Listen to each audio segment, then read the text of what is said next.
Hi everybody, Michael Bush from Social Starter, and in this video I want to talk about the various methods and approaches available right now to measure the success of your social media campaign. Okay, I want to show you why you need to measure, what it is you should be measuring, and how benchmarking lets you successfully set and reach your own objectives. So why do you need to measure? Well, I'll give you two reasons. First, measuring can make a huge difference to the long-term success of your social media campaign, because measuring shows you where you are and how to improve. And once you know that, you can pretty much predict the impact of any particular activity you deploy, whether it's a blog article, Twitter link, Facebook post, or even a YouTube video. Second, measuring is the only way to quantify the success of a social media campaign. Put simply, if you don't know what's working and what's not, your only option is to guess. And if you have to produce results within set time frames and you're not measuring, then you're in trouble. Measuring delivers two key results. Yes or no, more or less. It really is that simple. Did this campaign initiative produce the desired effect? Yes or no. Are we heading in the right direction?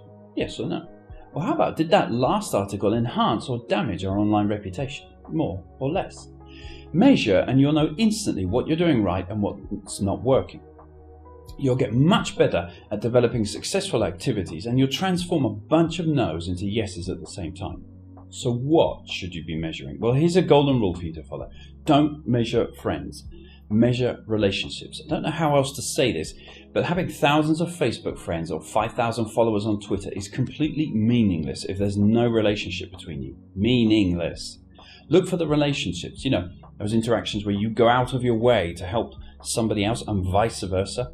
Even if at the beginning these are in single figures, these are the only numbers that count. Measure friends and you measure nothing. Measure relationships and you actually have something tangible to work with.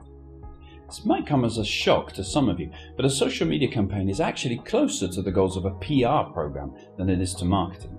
And that's because social media is both outbound and inbound marketing all rolled into one, which means you can measure effectiveness, reach, and popularity of whatever social network you're using, like you would if it were just another marketing campaign. But at the same time, you can and should also measure things like loyalty, engagement, authority, and trust, which falls squarely into PR territory. So with that in mind, here are a few ideas for measuring the return on investment of any corporate social media campaign. First, determine whether all you want to do at this stage is measure traffic or search engine ranking. And that's okay. And if it's the case, then there are plenty of analysis tools out there that provide visitor numbers, geographical origins, the most popular posts, and any number of hidden metrics like keyword optimization and additional trends.